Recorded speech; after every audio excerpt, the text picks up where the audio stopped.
મોઢેરાનું સૂર્ય મંદિર સોલંકી વંશના રાજા ભીમદેવ પ્રથમ દ્વારા ઈસ 1026 થી 27 બનાવવામાં આવ્યું હતું.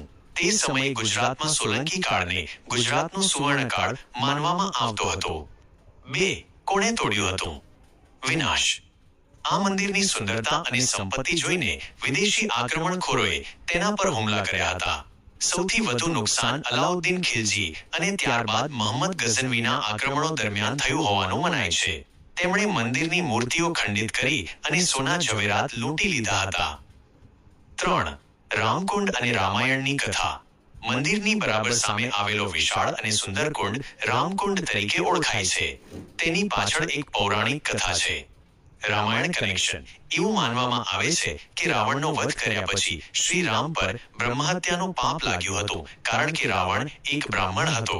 આ પાપના પ્રાયશ્ચિત માટે મહર્ષિ વસિષ્ઠે તેમને આ વિસ્તારમાં, જેને ત્યારે ધર્મારણ્ય કહેવાતું, આવીને યજ્ઞ કરવાનું સૂચન કર્યું હતું. શ્રી રામે અહીં જે ગામ વસાવ્યું તે મોઢેરા કહેવાયું.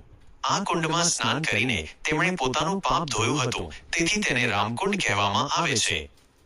4. સૂર્ય મંદિરની અદ્ભુત કારીગરી. શિલ્પકળા. આ મંદિર મારું ગુર્જર શૈલીમાં બનેલું છે. આખું મંદિર રેતિયા પથ્થરોથી બનેલું છે અને તેમાં ક્યાંય પણ સિમેન્ટ કે ચૂનાનો ઉપયોગ થયો નથી. પથ્થરોને એકબીજામાં ફિટ કરીને ઇન્ટરલોકિંગ બનાવવામાં આવ્યું છે. સૂર્યના 12 રૂપો. મંદિરની દિવાલો પર ભગવાન સૂર્યના 12 અલગ અલગ રૂપોની કોતરણી છે, જે વર્ષના 12 મહિના દર્શાવે છે. ખગોળીય વિજ્ઞાન. આ મંદિર એવી રીતે બનેલું છે કે 21મી માર્ચ અને 23મી સપ્ટેમ્બરે, જ્યારે દિવસ અને રાત સરખા હોય, ત્યારે સૂર્યનું પહેલું કિરણ સીધું ગર્ભગૃહમાં રહેલી સૂર્યની મૂર્તિ પર પડતું હતું. 5. મોઢેરા ગામ વિશેની વાતો. ધર્મારણ્ય. પ્રાચીન સમયમાં આ વિસ્તાર ઘટાદાર જંગલ હતો, જેનું નામ ધર્મારણ્ય હતું. મોઢ બ્રાહ્મણો. એવી માન્યતા છે કે આ ગામનું નામ અહીં રહેતા મોઢ બ્રાહ્મણો પરથી પડ્યું છે, જેમના કુળદેવી માતંગી મોઢેશ્વરી માતા છે, જેમનું મંદિર પણ અહીં નજીકમાં જ છે. સૌર ઉર્જા. Solar village. એક ખાસ વાત એ છે કે આજે મોઢેરા ભારતનું પ્રથમ 24x7 સૌર ઉર્જાથી ચાલતું ગામ બની ગયું છે. એટલે કે જે સૂર્યના નામે આ મંદિર છે, તે જ સૂર્ય આજે આ આખા ગામને વીજળી આપે છે.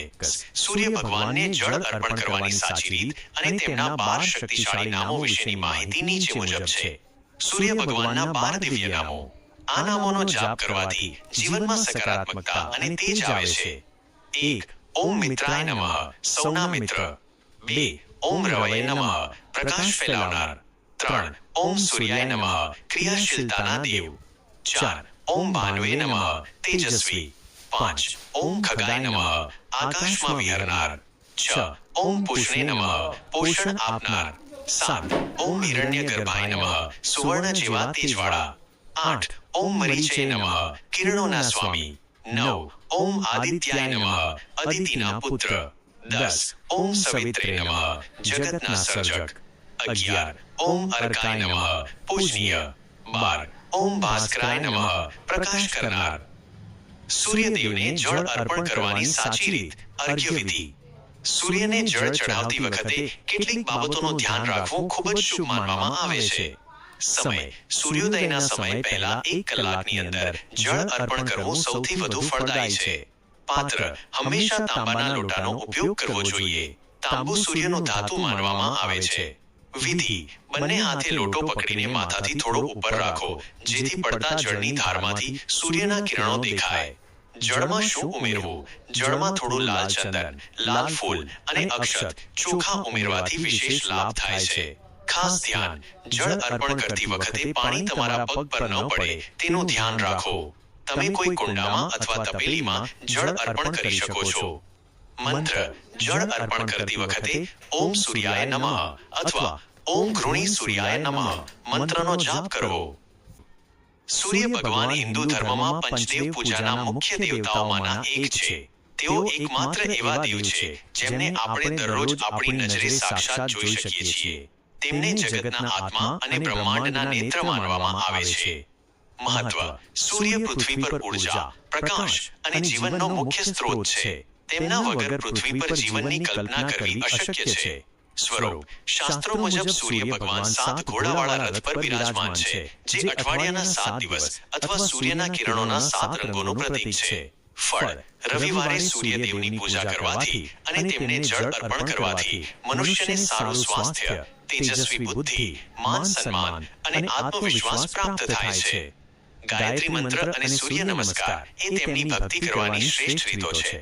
સૂર્યદેવ આપણને શિસ્ત અને નિયમિતતા શીખવે છે, કારણ કે તેઓ કોઈ પણ પરિસ્થિતિમાં ક્યારેય પોતાનો રસ્તો ચૂકતા નથી. મહમૂદ ગઝનવી ઈસ 1024 થી 25 મહમૂદ ગઝનવીના આક્રમણ દરમિયાન મંદિરને નુકસાન થયું હોવાનું કહેવાય છે, પરંતુ ભીમદેવના સૈનિકોએ તેનો સફળતાપૂર્વક પ્રતિકાર કર્યો હતો. અને 5. વર્તમાન સ્થિતિ: મંદિર હવે પૂજા માટે વપરાતું નથી અને ભારતીય પુરાતત્વ સર્વેક્ષણ (ASI) દ્વારા તેનું જતન કરવામાં આવે છે. સ્થાપત્ય આર્કિટેક્ચર: 1. શૈલી: મારું ગુર્જર શૈલી, જેમાં દ્રવિડ અને નાગર શૈલીનું મિશ્રણ છે. 2. મુખ્ય ભાગો: ગુડ મંડપ, ગર્ભગૃહ, સભા મંડપ, સભાખંડ અને સૂર્યકુંડ, જળાશય. 3. સૂર્યકુંડ. સૂર્યકુંડ 108 નાના મંદિરો અને પગથિયા સાથેનો વિશાળ, લંબચોરસ કુંડ, જ્યાં શ્રદ્ધાળુઓ સ્નાન કરતા હતા. અને 4. ખગોળીય ગોઠવણી: મંદિરની રચના એવી છે કે વસંત ઋતુમાં સૂર્યના પ્રથમ કિરણો સીધા સૂર્યકુંડમાંથી પસાર થઈને ગર્ભગૃહમાં સૂર્યદેવની મૂર્તિ પર પડતા હતા. મહત્વ સિગ્નિફિકન્સ: ઉત્તરાર્ધ મહોત્સવ: દર વર્ષે અહીં સૂર્યની ઉપાસના માટે નૃત્ય મહોત્સવ યોજાય છે. આ મંદિર ગુજરાતના સમૃદ્ધ ઇતિહાસ અને ઉત્કૃષ્ટ સ્થાપત્ય કલાનું પ્રતીક છે.